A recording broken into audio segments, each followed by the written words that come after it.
Vamos a pasar a la palabra, ¿sí? En Lucas, pero esté de pie porque vamos a leer la escritura. En Lucas, capítulo 19. Vamos a buscar Lucas, capítulo 19. Lucas, capítulo 19. Versículo 1 al 10. Conocida historia de la escritura, pero yo que recuerde nunca había predicado de ella. La primera vez en mi vida. Lucas capítulo 1, que es 19, versículo 1 al 9. Dice la escritura: habiendo entrado Jesús en Jericó, iba pasando por la ciudad. Y sucedió que un varón llamado Zaqueo, que era jefe de los publicanos y rico, procuraba ver quién era Jesús, pero no podía a pesar de la multitud, pues era pequeño de estatura. Y corriendo adelante subió a un árbol sicómoro para verle, porque había de pasar por allí. Y cuando Jesús llegó a aquel lugar, mirando hacia arriba, le vio y le dijo: Zaqueo, date prisa, desciende, porque hoy es necesario que yo pose en tu casa. Entonces él descendió a prisa y le recibió gozoso. Al ver esto, todos murmuraban diciendo que había entrado a posar con un hombre pecador. Entonces Zaqueo, puesto en pie, dijo al Señor: he aquí, Señor, la mitad de mis bienes doy a los pobres, y si en algo he defraudado a alguien, se lo devuelvo cuadruplicado. Jesús le dijo: hoy ha venido la salvación a esta casa, por cuanto él también es hijo de Abraham, porque el Hijo del Hombre vino a buscar y salvar lo que se había perdido. Amén. Amén. Bendito Dios. Padre, te doy gracias, te doy alabanza la mañana de hoy, reunido aquí con mis hermanos, en esta reunión cristiana familiar, Padre Santo. Bendice nuestro tiempo de la palabra, bendice nuestro tiempo de reflexionar sobre lo que tú has dicho en ella, Señor. Que nos aproveche, que nos bendiga, Padre, y que tú siembres hoy en nuestro corazón, mientras predicamos tu palabra, Señor, la idea en el corazón de cada hermano de compartir tu palabra, de predicar tu palabra bendita. Te lo pido en el nombre de Jesús. Amén y amén. Amén. Tomen asiento. Aquí adelante hay puestos, para que no me vayan por allá. Aquí adelante hay puestos, aquí adelante hay puestos.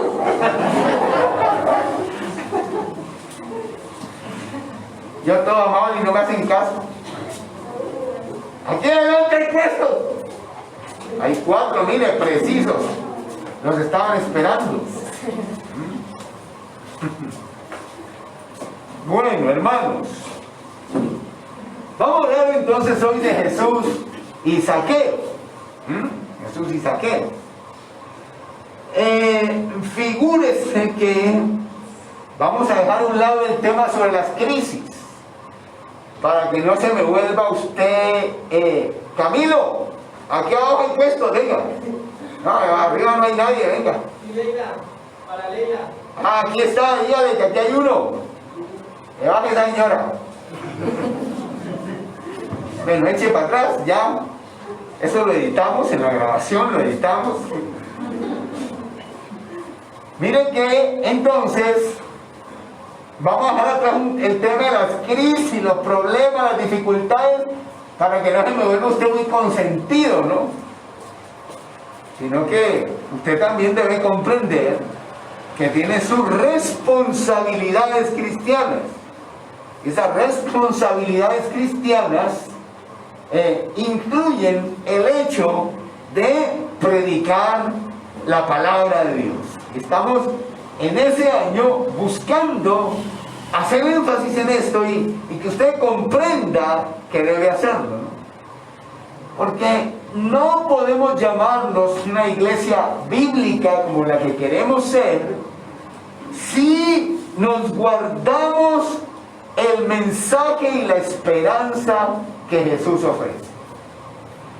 usted no puede considerarse un cristiano bíblico, como yo creo, asumo que usted quiere ser, si se guarda, si se calla el mensaje de Jesús y la esperanza que Él ofrece, ¿no?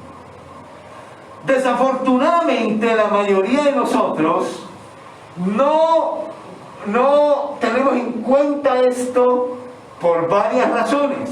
Entonces, no queremos ofender a la gente, no sentimos que esta sea nuestra responsabilidad, o sencillamente no nos importa. De hecho, yo le confieso una cosa: cuando yo preparo los mensajes sobre las crisis y los problemas, estoy contento, estoy tranquilo, porque digo, este es un tema que le interesa a las personas. Pero, por ejemplo, anoche que estaba ahí sentado en el escritorio leyendo sobre estas cosas, pensando, yo sentía en mi corazón, yo decía, pero voy a hablar de algo que a la gente no le importa, que es terrible, me los voy a aburrir mañana. ¿Qué hago? Pues, ¿qué hago? Pues igual me toca predicar de eso, porque ¿qué? No puedo callarme. No sé si usted se aburre o no, porque no le interesa el tema, pero independientemente de eso, yo le voy a enseñar sobre el evangelismo, las misiones, con la esperanza de despertar en usted el interés y con la esperanza de que Dios use lo que yo voy a decir para sembrar en su vida la carga por los que se pierden, la carga por las almas que se pierden, hermano. Amén, hermano. Entonces vamos a hablar hoy en la historia de Zaqueo de la importancia de compartir nuestra fe, la importancia de compartir nuestra fe. Y el primer aspecto a tener en cuenta, por lo que yo considero que es importante, es porque la gente quiere conocer a Jesús. Y eso parece contradictorio, pero le voy a mostrar que sí es. La gente quiere conocer a Jesús. Lea el versículo 1 al 3 que dice: habiendo entrado Jesús en Jericó, iba pasando por la ciudad. Y sucedió que un varón llamado Zaqueo, que era jefe de los publicanos y rico, procuraba ver quién era Jesús, pero no podía a causa de la multitud. A ver, comprenda lo siguiente este texto. Aquí nos habla de un varón, de un hombre que se llamaba Zaqueo, y hacía honor al nombre, porque era un saqueador el hombre, ¿sí? Pero, o sea, la mamá no le pudo poner mejor nombre, Dios sea bendito, o el papá, que era el que ponía el nombre en realidad. Zaqueo. Se dan cuenta a lo largo de la historia que el hombre era un saqueador, era un ladrón. Pero nos dice dos cosas importantes de él. Y es que él era jefe de los publicanos. No era un sencillo publicano, sino que era el jefe de ellos. ¿Y qué era un publicano? ¿Qué será esa cosa? Publicano era un cobrador de impuestos, como Mateo. ¿Recuerda Mateo que dice que era cobrador de impuestos? Pero Mateo no era jefe de los cobradores de impuestos, sino que él era solo un cobrador de impuestos. Pero Zaqueo era el mandamás, hermano. ¿Y esto qué nos dice de Zaqueo? Pues que el hombre tenía un buen puesto. El hombre era importante. El hombre era un doctor. Era de caché. No era cualquiera el tipo, ¿eh? Y encima de eso nos aclara además que Zaqueo era rico. ¿Tenía necesidad de nada? El hombre tenía billete, no era como nosotros, ¿no? De pronto aquí hay alguien que se crea rico porque tiene una casa, por ahí, un carro, alguna cosa. Pero usted no es rico. Ni yo. Sí, pero Zaqueo era rico. Y esos dos detalles ahí son importantes. Porque nos dicen que por lo menos materialmente, o que podemos pensar de Zaqueo, que este era un hombre que no le hacía falta nada en la vida. No estaba enfermo. Esta no es una historia de un enfermo que se cura. No es la historia de un miserable, de un pobre por ahí que pues, le llegue a ir bien porque se convierte a Cristo. No es la historia de un hombre con un hogar destruido. No es la historia de esas que estamos acostumbrados a escuchar. Este era un hombre que estaba bien y que no le hacía falta nada. Era un doctor. Y ahí es cuando viene la pregunta. Y entonces, ¿por qué quiso buscar a Jesús? Usted sabe que la mayoría de nosotros hemos buscado a Cristo porque teníamos algún rollo raro en la vida. Y dijimos, por allá dentro del corazón dijimos, eso era buscar a Dios. Que si Dios no me ayuda, estamos algo. Si Dios no me tiende la mano, pues hasta aquí fue todo. Y entonces fuimos y buscamos de Dios. Pero mire que Zaqueo no. Zaqueo tenía dinero, tenía un puesto importante, no hacía falta nada. Entonces, ¿por qué quiso buscar a Jesús? ¿Por qué se interesó en Jesús? Y la respuesta es porque él sentía que le hacía falta algo. Es lo que yo creo. ¿Por qué se interesó en Jesús? Porque a pesar de tener plata, de ser un doctor, de ser reconocido, de ser una persona importante, sin embargo él sentía en su alma allá adentro que algo le hacía falta. Y por eso se interesó, supo que Jesús iba a pasar ahí por Jericó. Y dijo, tengo que verlo, tengo que conocerlo. Y se fue, se interesó y bueno, no pudo. En fin, ya vamos a desarrollar la historia, pero se interesó en el punto. Y uno a veces ve a la gente en la calle y los ve tan malos, hermanos.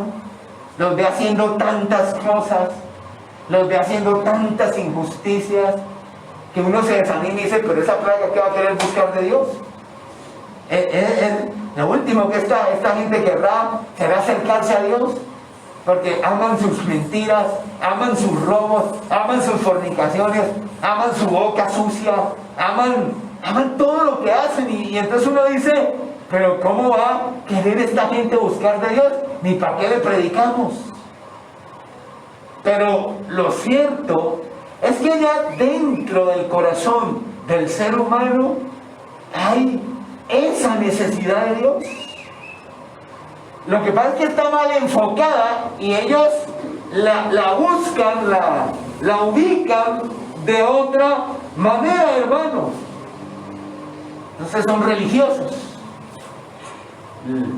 Les enseñaron la religión tradicional y son religiosos. Mire, tanto será que existe esa conciencia de Dios, esa idea que necesito de Dios, aunque está mal enfocada, que cuando el ladrón va a robar se persigna. Que cuando el adúltero va a hacer su fechoría, dice, ay Señor, que no me pillen, que no me pillen, que no se den, porque donde se dé cuenta se me va a formar. Ay Dios mío, ayúdame. Todo eso que indica que allí hay necesidad de Dios. Hay esa conciencia espiritual, si pudiéramos llamarla así, pero mal enfocada. Entonces hoy, los domingos, las iglesias tradicionales se llenan de personas tratando de calmar su conciencia y de tener una buena relación con Dios. Tienen conciencia espiritual, pero esa conciencia está mal enfocada. Y es bueno pensar en estas cosas, porque uno de los obstáculos que las personas hallan cuando quieren compartir su fe es que ellos creen que la gente en realidad no está interesada en buscar de Dios. Pero a pesar de lo depravados que son, no se equivoquen, ellos tienen conciencia de las cosas de Dios, tienen una conciencia espiritual allí, que les impele a buscar de Dios, pero lo están enfocando mal. ¿Estamos a entender? Yo creo que por más, mire hermano, hasta el otro día, usted sabe quién es Garavito, ¿no? No el hermano Luis Miguel, ¿no? Dios lo guarde. Ni Jimmy, no estamos hablando de Jimmy Garavito, ¿no? Pero ¿saben quién es Garavito? ¿Saben quién me refiero con Garavito? Aquel varón ese que asesinó y violó tantísimos niños. Miren, pues esa plaga que va a estar interesada en buscar de Dios. Esa gente es malo, un tipo malo. Y me di cuenta, por ahí vi una noticia, pusieron unas fotos de algo del hombre bautizándose allá en la cárcel. Y entonces uno dice, bueno, ojalá se convierta, ojalá sea cierto, ojalá se arrepienta de verdad, ¿cierto? Está bien, ojalá pase eso. Pero si no, así fuera que el hombre saliera de la cárcel a hacer las mismas cosas, uno se pregunta, ¿y por qué hizo eso entonces? Y entre algunas razones que uno puede decir, es que definitivamente, a pesar de lo malo que es, tiene allí esa conciencia espiritual que le impele a buscar de Dios, inclusive una persona así. Entonces, no vaya a compartir su fe predispuesto con el prejuicio de que es que la gente no quiere buscar de Dios. No se equivoque, la gente quiere buscar de Dios. Lo que pasa es que por la tradición y por tantas otras situaciones, ellos están enfocando mal esa búsqueda de Dios. Y esto me lleva al segundo punto. Y es que la gente que quiere conocer a Jesús tiene obstáculos para llegar a Él. Usted ve en la historia, dice ahí, versículo 3 terminando, que Zaqueo tenía un obstáculo para llegar a Jesús. Y es que era de baja estatura, era pequeño. Digamos que medía 1,50 m. Era chichón de piso. Eso por allá es otro piso térmico allá abajo, ¿sí? Eso, aquí hace calor, allá hace frío por allá, ¿sí? Lo siento por los que miden 1,50 m. Oramos a Dios que crezca. Bueno, pero estaba hablando de Zaqueo, no de usted. Zaqueo estaba ahí. Y claro, estaban todos los demás que eran grandes, así como yo, 1,80 m, 1,90 m, ¿sí? Con tacones, ¿no? Estaba ahí. Y usted se imagina a Zaqueo, Jesús allá viene, y el pobre Zaqueo allá, trataba de brincar, se empinaba, buscaba, decía, no voy a poder.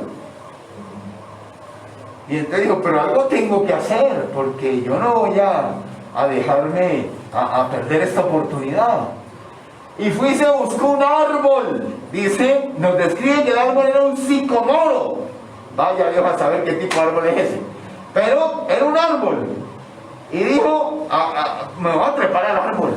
Y usted se imagina el doctor Zaqueo, el doctor, el hombre de la alta sociedad, el hombre de alcurnia, el hombre rico, allá alzándose la bata, hermano, para treparse un árbol.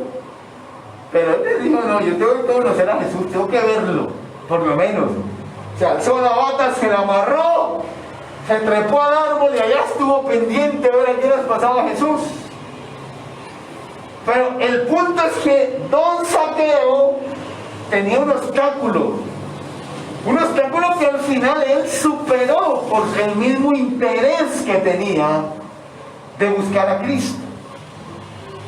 Pero esto es lo que me hace pensar a mí que la gente tiene obstáculos para buscar de Dios. Y en términos generales, Ahora vamos a especificar algunos puntos, pero en términos generales, el principal obstáculo que la gente tiene para buscar de Dios se llama Satanás. Pero es que la guerra espiritual, la evangelización, empieza por entender esto y por hacer batalla espiritual en oración y ayuno por las almas.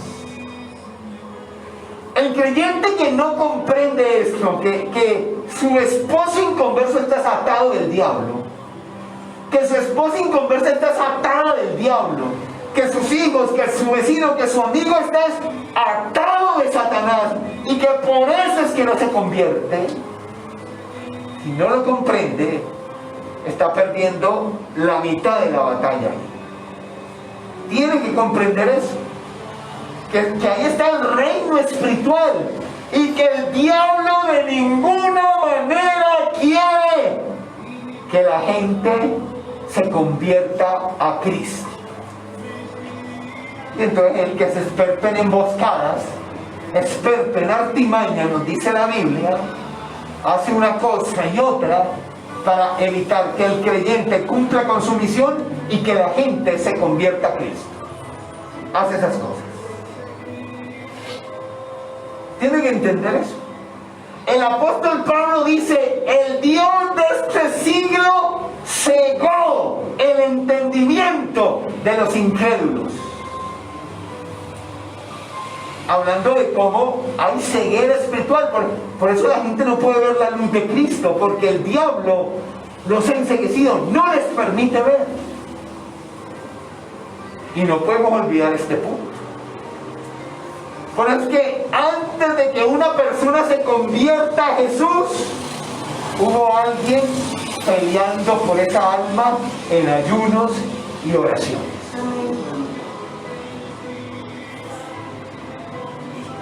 Yo estoy aquí hoy porque alguien peleó por mi alma en ayuno y oración.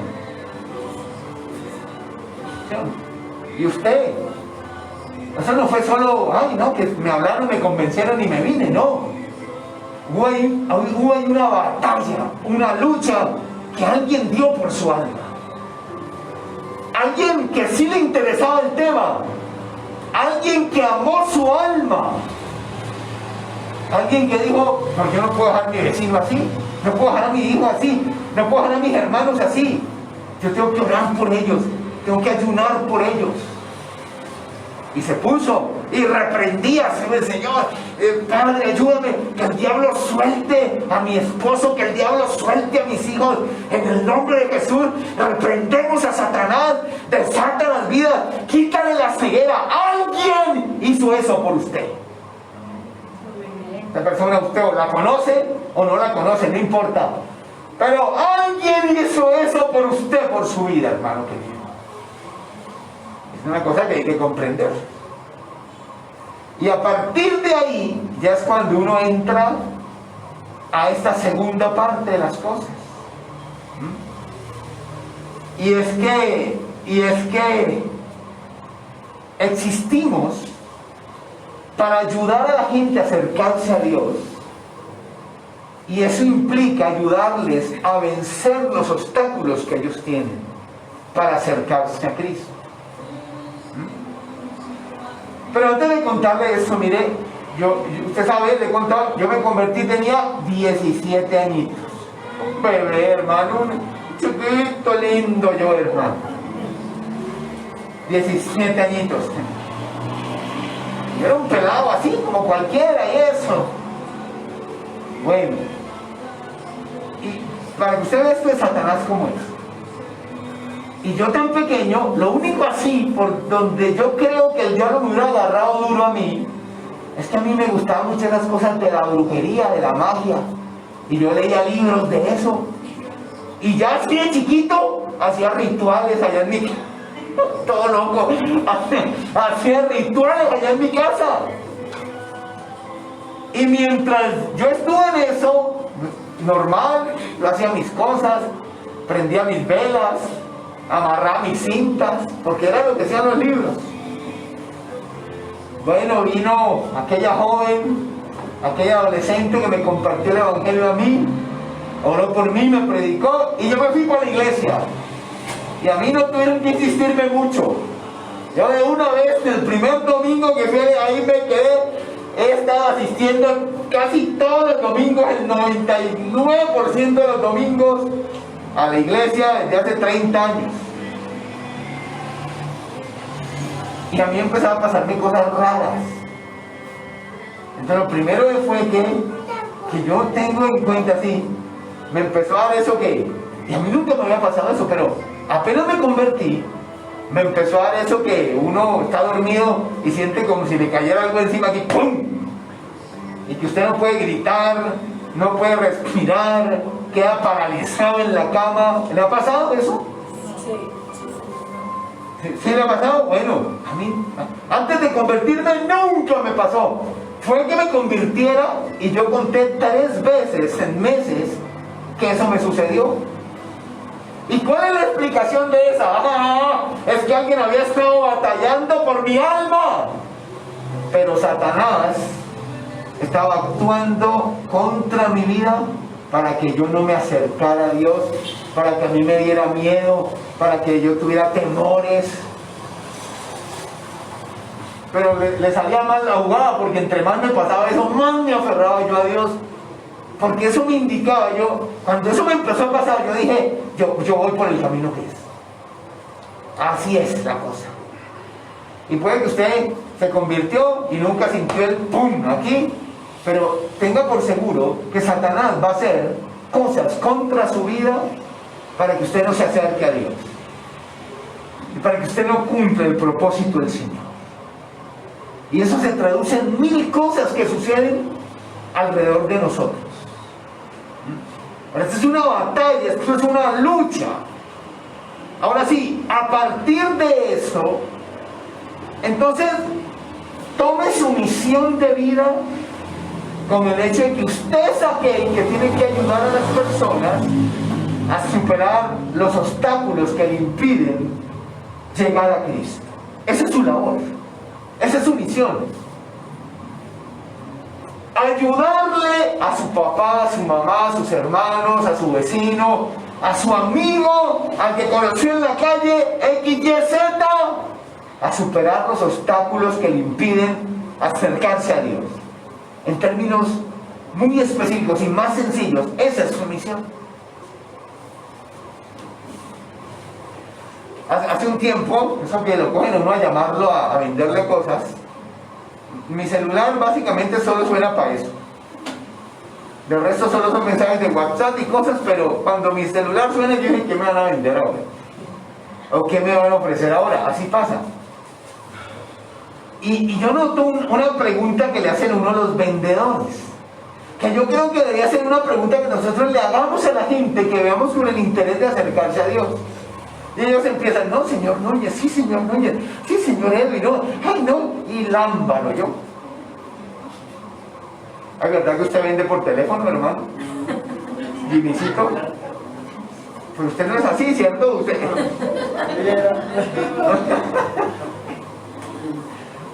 Bueno, así son los vendedores, le toca a uno hacer así. Yo también vendo, por WhatsApp, pero vendo. Y entonces ahí, y tal, pero no, señor, no me interesa, gracias, no me interesa, no. Señor Edwin, por favor dígame, ¿qué le impide? ¿Por qué usted no quisiera nuestro producto? Cuando yo leí esto, me acordé de esa pregunta que le hacen uno de los vendedores. ¿Qué le impide acceder a lo que yo le estoy ofreciendo? Dígame, cuénteme por favor. ¿Qué es lo que él quiere? Él quiere ayudarme a vencer los obstáculos que yo tengo para adquirir el producto que él me está vendiendo. Entonces si yo le digo, no, es que no tengo plata, dice, no, pero no se preocupe por eso, mire, hacemos esto, usted paga esto tal día, dentro de 3 meses paga lo otro, o no, acceda a la promoción que adquiere hoy, paga hasta marzo, no sé qué. Y si yo le digo, no, es que la verdad no lo veo necesario, pero ¿cómo así que no lo veo necesario? ¿Qué tal que tengo una accidente? Y entonces él va a empezar a bregar, a tratar de ayudarme a vencer los obstáculos. Y esa es una pregunta que usted debería hacerle a las personas interesadas, que usted note interesadas. Decirle, ven, ¿qué te impide acercarte a Dios? ¿Cuál es el obstáculo que tienes para acercarte a Dios? ¿Por qué no te acercas a Dios? Esa es una pregunta vital, creo yo, muy importante que deberíamos hacerle a las personas. Y ahí es cuando ustedes se dan cuenta que la gente tiene problemas con la iglesia, pero no con Dios. Y ahí es donde ustedes se dan cuenta que lo que le dije en el primer punto es verdad. La gente tiene problemas con la iglesia, pero no con Dios. ¿Y por qué tiene problemas con la iglesia? Pues porque ha habido malos testimonios, porque prenden la televisión y lo que ven es un poco de tipos pida y pida plata. Porque prenden la televisión y ven gente haciéndose millonaria con el evangelio.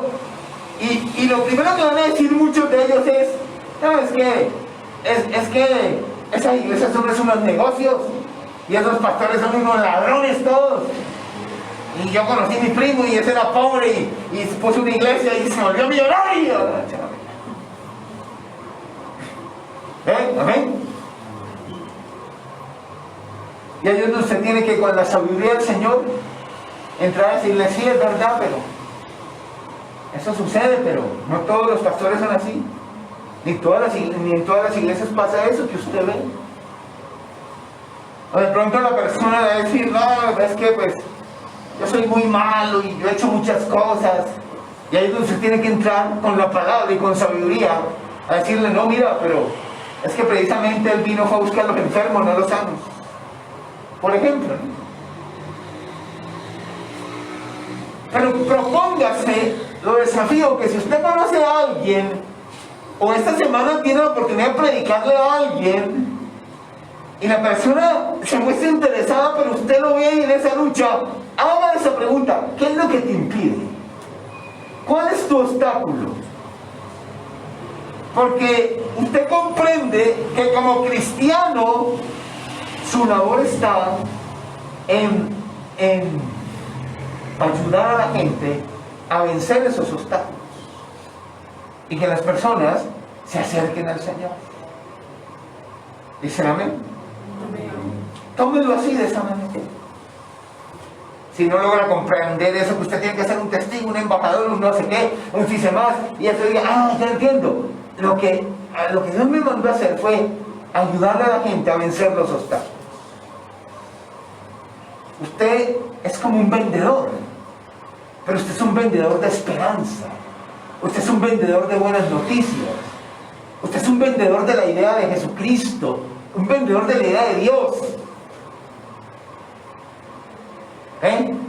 Y los vendedores lo que hacen es eso: ayudarnos a vencer obstáculos para que les compremos sus productos.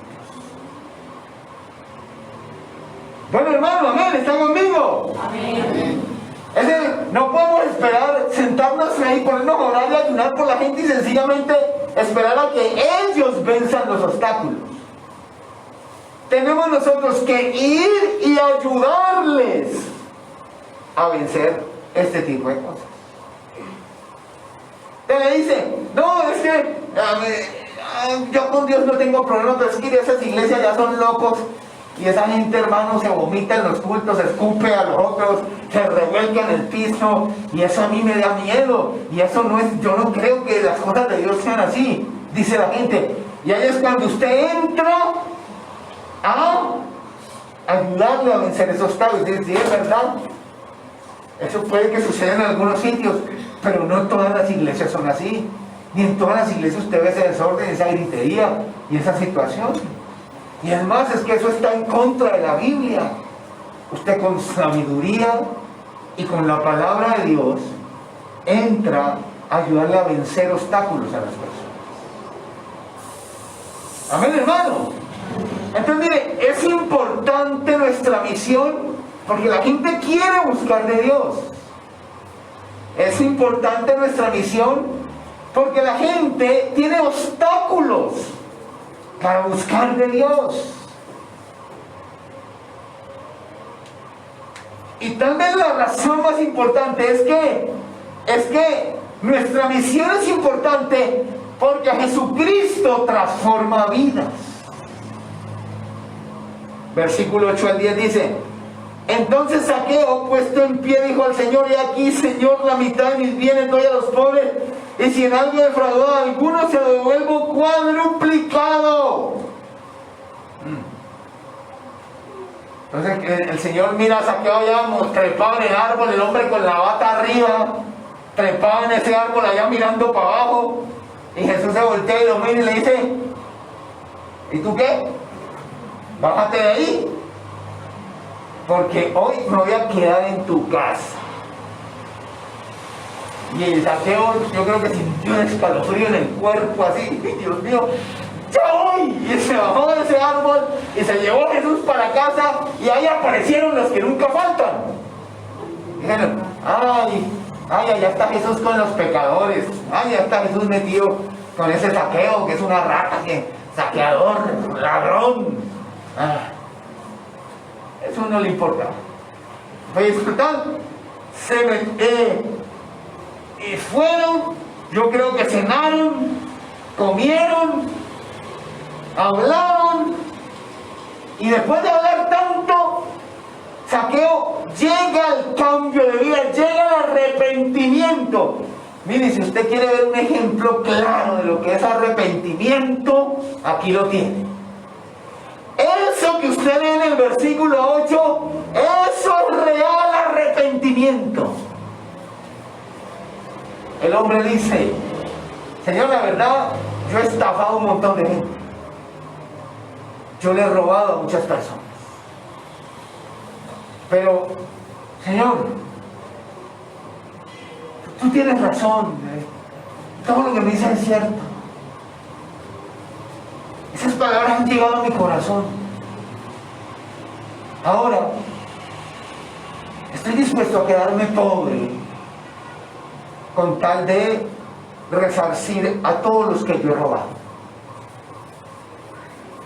O sea, imagínense la implicación práctica para él y su familia de esa decisión que él está tomando. Por abandonar el pecado, está dispuesto a dejar de ser un hombre importante, a convertirse en una persona pobre, a poner en riesgo la estabilidad económica de su familia, a dejar de ser un doctor, básicamente a dejar todo lo que es su vida y todo lo que ganó a través del pecado. Está dispuesto a dejarlo con tal de entrar en la correcta relación con Jesucristo. Eso es arrepentimiento real. Lo demás son medio arrepentimiento, que eso no existe.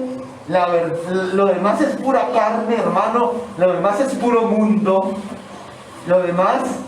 En lo demás no hay sinceridad, no hay verdad, no hay realidad de nada ahí. Ahí es cuando la gente tiene encuentros de su alma, pero no de su ser con Dios, de su ser entero con Dios. Porque Zaqueo pudo haber pensado, dijo: Dios mío, o sea, yo sí quiero devolverle a la gente, pero no hasta el punto de quedarme miserable, no hasta el punto de poner en riesgo mi estabilidad. Porque es que además de que iba a devolver todo, pues obviamente iba a dejar de robar desde ese momento también. Y entonces,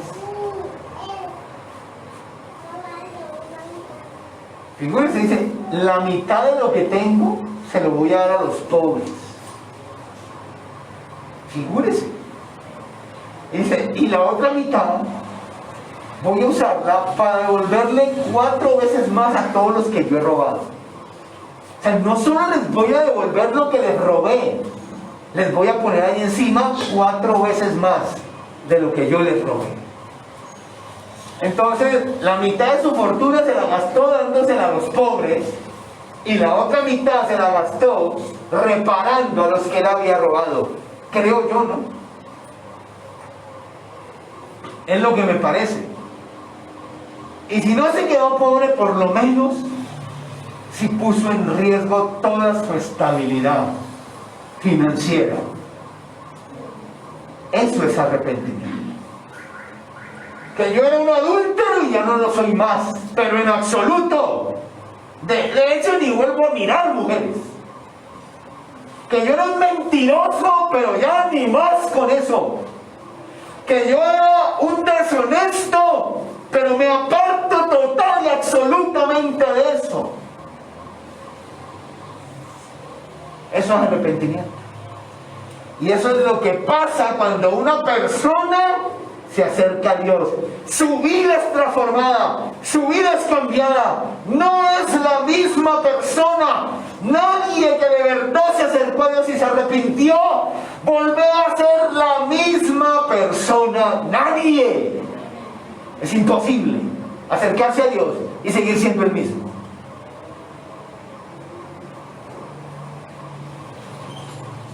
¿Quiere otra razón más de la importancia de predicar a Cristo? Jesús transforma las vidas.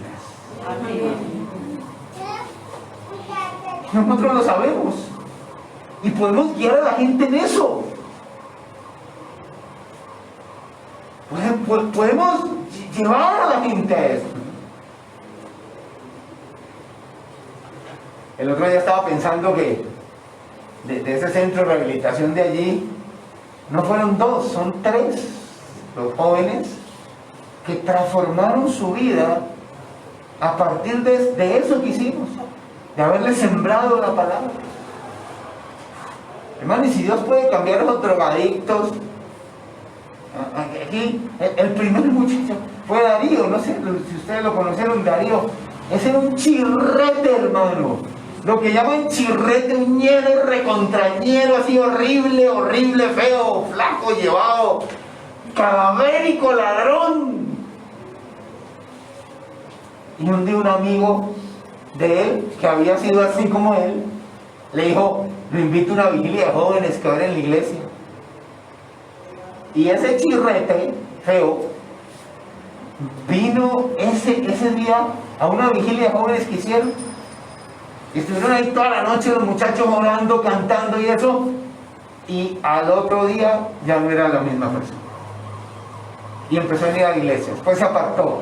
Cuando pusimos el centro de rehabilitación, llegó allá otra vez.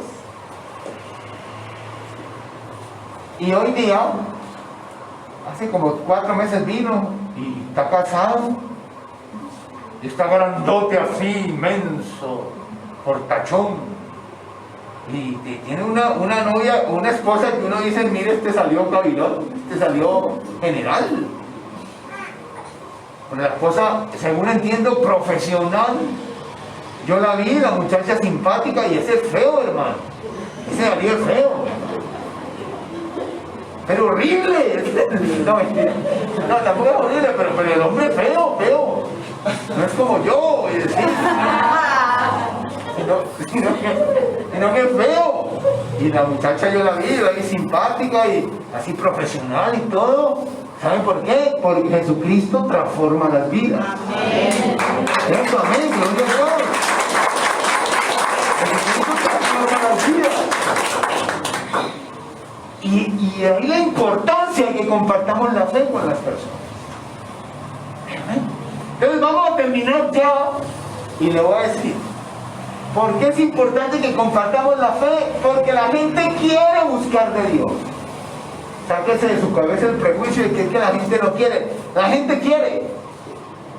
Porque es importante que compartamos la fe porque la gente tiene obstáculos para llegar a Dios. La gente quiere, pero tienen obstáculos.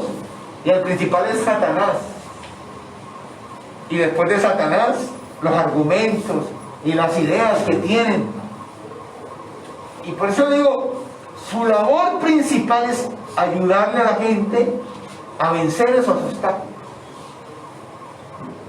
Por eso el desafío, vaya a donde su amigo inconverso, su familiar inconverso, esta semana y hágale esa pregunta. Dígale, ¿y usted por qué no quiere acercarse a Dios? ¿Por qué usted no le entregaría su vida a Jesús?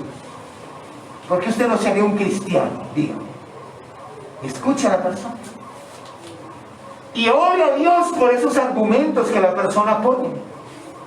Y pídale a Dios que le dé a usted sabiduría, palabras para que usted pueda convencer a esa persona y ayudarle a vencer los obstáculos que tiene. Porque es importante que compartamos nuestra fe. Porque Jesucristo transforma vidas. Y usted es testigo de eso, en su propia vida. Y no solo ha sido testigo de eso en su propia vida, sino que la ha visto también en otras personas. ¿Cierto que sí? No hay más que hablar de eso. Usted lo sabe. Se puede contar. Oremos al Señor esta